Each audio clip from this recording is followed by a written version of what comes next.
소설 삼국지에는 수많은 무장들이 등장하여 독자들에게 큰 재미를 선사합니다. 무력순위 넘버원이라는 적토마를 탄 여포의 방천하극과 긴 수염을 휘날리는 청룡언월도의 관우 그리고 우락부락한 술고래이자 장팔사모를 귀신처럼 다루는 장비가 유명하죠. 대체로 창을 쓰는 무장들이 유명한 것 같아요. 그런데 삼국지를 읽다 보면 적지 않은 무장들이 활을 사용하는데 아주 능숙했어요. 그렇다면 삼국지에 등장하는 무장들 중 궁술 최고수는 누구일까요? 지식탐정 알송 해결사와 함께 자세히 알아보겠습니다. 우리는 대개 삼국지 무장들의 전투력을 평가하는데 일기토를 상정합니다. 사수관 앞에서 벌어지는 장비와 여포의 일기토나 마초와 장비의 일기토는 몰입도를 높이고 피를 끓게 할 만큼 매력적이죠. 그러나 적지 않은 전투에서 화살은 약방의 감초처럼 툭 튀어나와 새로운 재미를 선사했어요. 몇몇 사례를 살펴볼까요? 오관을 지나면서 6명의 장수를 참한 관우의 전투력은 이미 알량과 문추를 벤 것으로 입증되었죠. 그러나 추풍낙엽처럼 적을 베던 관우도 한 기의 화살에 왼팔을 맞고 위험했던 적이 있어요. 양양전투는 또 어떻습니까? 관우는 방덕과 몇 날 밤을 세워 수백 합을 싸웠지만 승부가 나지 않았어요. 사실 일기토에서는 관우가 우세했지요. 그러나 승부를 결정한 것은 한 대의 화살이었어요. 도망가던 방덕이 기습적으로 활을 쏜 것인데요. 결국 관우는 어깨에 독화살을 맞고 목숨이 달랑달랑한 위기를 맞았어요. 화살을 만나지 않았다면 관우는 아마 죽었을 거예요.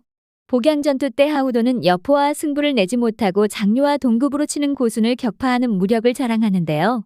그러나 이어진 전투에서 하우도는 조성에게 화살을 맞아 한쪽 눈을 잃었죠. 전투력이 격감할 수밖에 없었어요. 명사수로 이름을 떨친 황충도 오나라와의 전투에서 마충에게 화살을 맞고 결국 죽음을 맞이하죠. 유명한 명장들이 화살 맞은 스토리만 얘기하니 재미가 없다고요? 지금까지는 맛보기에 불과했어요. 위헌은 일찍이 한중전투에서 화살 하나로 조조의 이빨을 맞춘 적이 있어요. 강유는 위나라군과 전투 중 맨손으로 화살을 붙잡아 자신의 활로 적을 쏘아 맞춰 죽였어요. 태사자는 성 밖에서 활을 쏴 성을 지키는 병사의 손을 나무에 박아버렸죠. 이들은 모두 궁술에 능한 명사수들이지만 최고라는 타이틀에는 명성이 부족합니다. 자, 그럼 삼국지 최고의 궁술고수를 알아볼까요? 삼국지 궁술고수 랭킹 5위는 관응입니다. 관우의 차남인 관응은 아버지의 명성에 무력이 가리워졌지만 실로 뛰어난 무장이자 궁술고수였어요. 일찍이 오나라를 토벌할 때 이미 자신의 뛰어난 궁술 실력을 자랑했죠. 당시 관응과 장포는 선봉장을 두고 서로 경쟁하자 유비는 궁술로 결판을 냅니다. 장포가 연속해 3대의 화살을 쏘아 모두 관역을 맞추자 사람들이 감탄하죠. 그러나 관응의 실력은 더 대단했어요. 아무래도 실감이 안 나니 삼국 원문을 인용할게요. 관역의 중간을 맞추는 것이 뭐 대단한 일인가? 말하는 도중에 하늘 위로 기러기가 한 물이 날아가자 관응은 기러기를 가리키며 말합니다. 내가 이 화살로 3번째 기러기를 맞추겠다고요. 그리고 활을 쏘니 그 기러기가 화살에 맞고 떨어집니다. 관응에게 고정된 관역은 너무나 쉬웠던 것이죠. 날아가는 기러기 무리를 선택한 것도 대단한데 그 속에서 3번째를 선택해 정확히 맞춘 관응의 궁술은 가히 명사수라 할 수 있어요. 5위를 차지한 것은 그가 명성이 딸리기 때문이에요. 삼국지 궁술고수 랭킹 4위는 여포입니다. 여포의 무력과 궁술은 이미 정평이 나 있었기 때문에 왜 4등이야 하고 의혹을 가질 수 있어요. 이유는 간단합니다. 여포가 쏜 것은 고정된 관역이었기 때문인데요. 원술에게 의탁해 있던 여포는 기령의 명을 받아 유비를 치는 명령을 받았어요. 유비를 배신한 전력이 있던 여포는 조금 미안했던지 아주 재미있는 제안을 하는데요. 문 앞에 세워둔 방천하극을 맞추면 서로 싸우지 말고 물러나자고요. 실감나게 묘사한 삼국 원문을 보겠습니다. 기령은 마음속으로 방천하극이 150보밖에 있는데 어찌 맞출 수 있겠는가라고 생각하죠. 그러나 유비는 마음속으로 기원합니다. 여포가 맞추어주면 좋겠다고요. 그리고 여포가 화살을 끼우고 활을 당기는 것을 봅니다. 화살이 방천하극의 한가운데를 맞추자 장병들이 모두 소리치며 환호하죠. 150보 밖이라는 아주 먼 거리에 놓인 작은 표적을 맞췄기 때문에 여포는 대단한 명사수라고 할 수 있어요. 고정된 표적이라는 조건이 오히려 명성을 깎아먹었어요. 삼국지 궁술고수 랭킹 3위는 황충입니다. 황충의 활솜씨는 의심할 여지가 없을 만큼 뛰어났어요. 황충을 3위에 올린 이유도 투구 꼭지라는 비교적 크기가 작은 이동 표적을 맞추었기 때문인데요. 난이도로 본다면 여포와 관응을 능가합니다. 당시 관우는 군대를 이끌고 형주 장사성을 공격하고 있었어요. 황충은 방어를 책임지고 있었는데요. 관우와 황충은 백여합을 싸웠지만 승부를 가르지 못했어요. 그 후 쌍방은 각자 자신의 군영으로 돌아가 휴식을 취한 후 다시 싸웠는데요. 관우는 타도계를 써서 황충을 격패시킬 준비를 하였어요.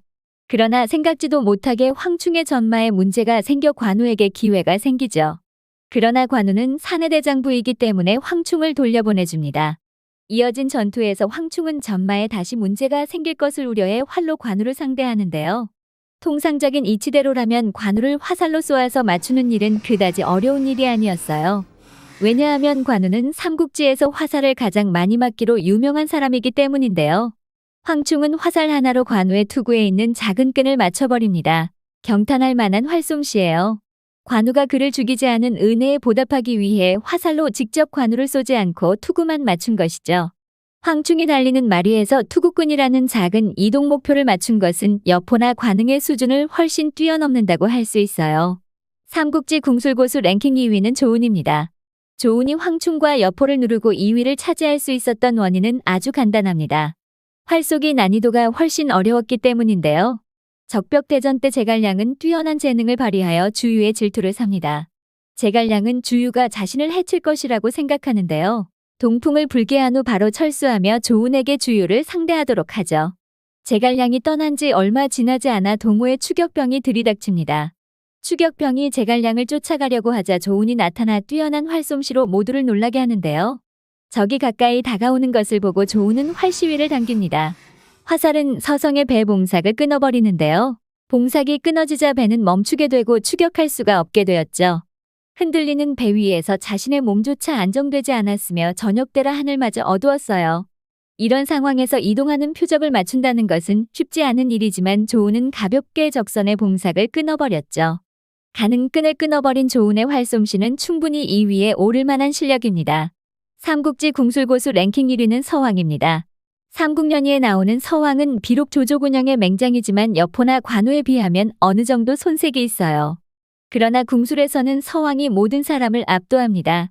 동작들을 완공한 조조는 대신들을 불러 연회를 베풀었어요. 분위기를 띄우기 위해 조조는 금포를 걸어놓고 수하들에게 궁술 시범을 보이도록 명령하죠. 궁술이 가장 뛰어난 자에게는 직접 금포를 하사하겠다고 하면서요.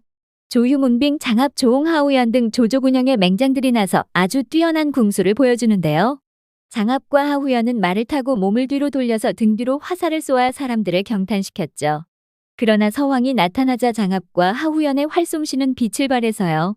화살 한 대로 흔들리는 버드나무 가지를 맞춰버렸기 때문인데요. 버드나무 가지는 아주 가늘고 바람에 이리저리 흔들리기 때문에 화살로 정확히 맞춘다는 것은 정말 어려운 일이에요. 그러나 서황은 그다지 조준을 하지도 않고 직접 화살 하나를 쏘아 버드나무 가지를 맞추어 끊어지게 한 것이죠. 조조군영에서 더 이상 서황과 궁술을 다투겠다고 나선 장수가 없었어요. 조조의 극찬을 받은 서황은 금포를 하사받는 영광을 얻었는데요. 좋은 황충 여포 관흥보다 뛰어난 서황의 궁술은 가히 천하제일이라 할 수 있습니다. 재미있게 보셨나요? 이상 지식탐정 알쏭의 결사가 전해드렸습니다. 끝까지 시청해주셔서 감사합니다.